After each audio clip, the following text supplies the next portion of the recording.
Hello friend, smart science online classes में आपका स्वागत है। आज हम बात कर रहे हैं चैप्टर नंबर 5 का नेक्स्ट पार्ट, और जो है समांगी उत्पीड़न का अधिशोषण सिद्धांत, ये अपन कह सकते हैं समांगी उत्पीड़न का मध्यवर्ती यौगिक सिद्धांत। क्या है?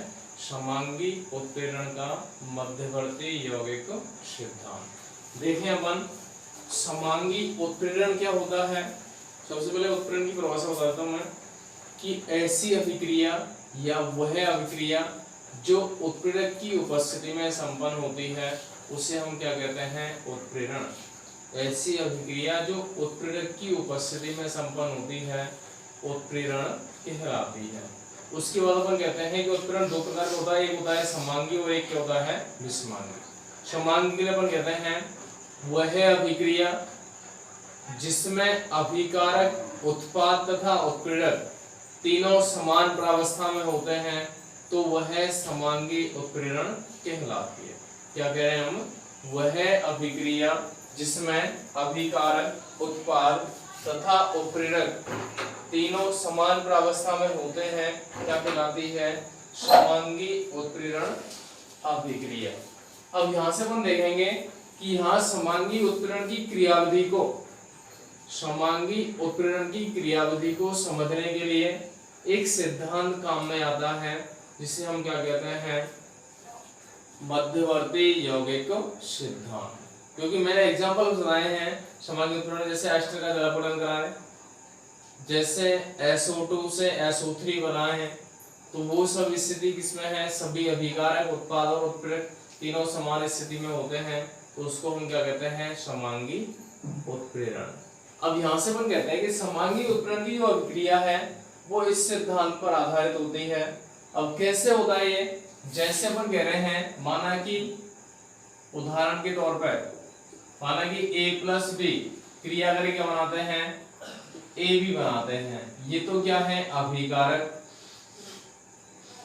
और ये क्या है? उत्पाद। लेकिन ये जो अभिक्रिया है माना कि किस गति से हो रही है? धीमी गति से होती है। और ये हमें पता है उत्प्रेरक की उपस्थिति में अभिक्रिया तीव्र गति से संपन्न होती है। उत्प्रेरक की उपस्थिति में अभिक्रिया तीव्र गति से संपन्न होती है तो हम कहेंगे कि अगर ये अभिक्रिया X उत्प्रेरक की उपस्थिति में संपन्न हो, X उत्प्रेरक, तो वहां से क्या होता है कि इस अभिक्रिया में एक अभिकारक अणु, कोई भी उपयुक्त अभिकारक अणु उस उत्प्रेरक के साथ क्रिया करके मध्यवर्ती यौगिक का निर्माण कर लेता है। इस अभिक्रिया में एक उपयुक्त अभिकारक अणु X के साथ या उत्प्रेरक के साथ क्रिया करके एक मध्यवर्ती यौगिक का निर्माण कर लेता है, और यह जो मध्यवर्ती यौगिक है आगे दूसरे अभिकर्मक के साथ क्रिया करके उत्पाद बनाता है। अब कैसे होता है वो देख लें कि इस अभिक्रिया में A+X पहले क्रिया करेगा, क्या बनाएगा? AX। इसको हम क्या कहते हैं? मध्यवर्ती। क्या कहते हैं? मध्यवर्ती। उसके बाद ये जो AX है वो किसके साथ क्रिया करेगा? B के साथ, तो क्या बनाएगा? AB और प्लस में X। तो यहां से अपन कह रहे हैं इसको तो क्या कहेंगे? उत्पाद। और ये बाद में क्या प्राप्त हो जाएगा? उत्प्रेरक। बाद में क्या प्राप्त हो जाएगा? उत्प्रेरक प्राप्त हो जाएगा। तो यहां से हम कहते हैं कि जो उत्प्रेरक है या ये जो स्थिति है इसमें शुरुआत में कि जो भी अभिकारक हैं वो क्रिया करके उत्पाद बनाते हैं, तो उनमें से अगर एक से अधिक अभिकारक अणु होते हैं तो उनमें से एक अभिकारक अणु किसके साथ क्रिया करेगा? उत्प्रेरक के साथ, और उस स्थिति में क्या बनाएगा? एक मध्यवर्ती बनाएगा, और जो मध्यवर्ती बनेगा वह आगे दूसरे अभिकारक अणु के साथ क्रिया करके उत्पाद का निर्माण करेगा।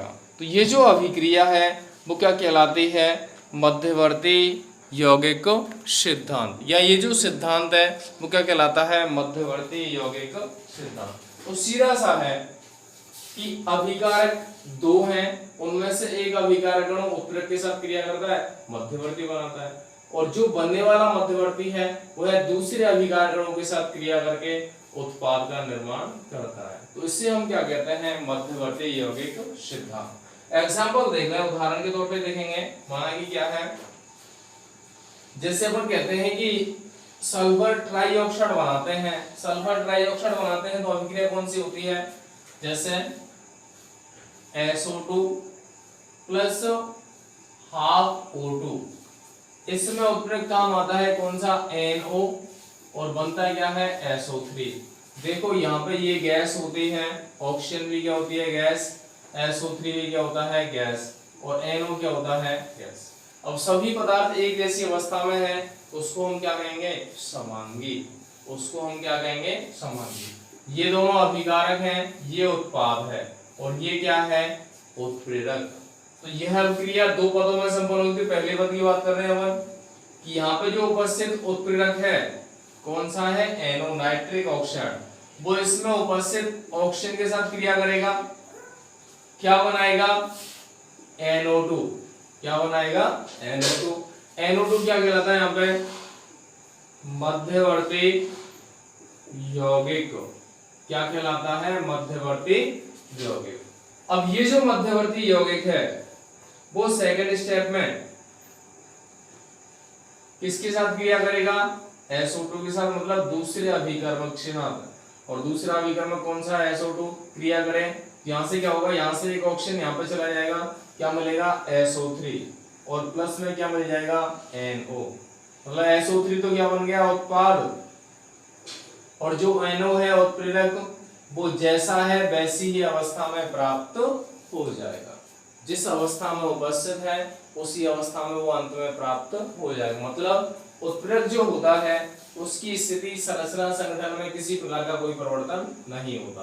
तो यह क्या कहलाता है, मध्यवर्ती यौगिक सिद्धांत। और ये जो सिद्धांत है उस पर कौन सी अभिक्रिया डिपेंड करती है, समांगी उत्प्रेरण, मतलब वह अभिक्रिया जिसमें अभिकारक, उत्पाद, उत्प्रेरक तीनों समान प्रावस्था में होते हैं, तो उसे हम क्या कहते हैं, समांगी उत्प्रेरण, जो मध्यवर्ती यौगिक सिद्धांत पर आधारित होता है।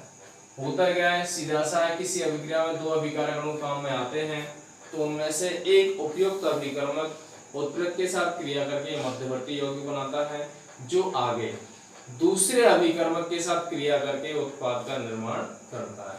तो ये तो कहलाता है मध्यवर्ती यौगिक सिद्धांत। इस टॉपिक में बस इतना ही, छोटा सा पार्ट है, आगे बात करेंगे नेक्स्ट टॉपिक में विस्मयादित्य के बारे में। धन्यवाद।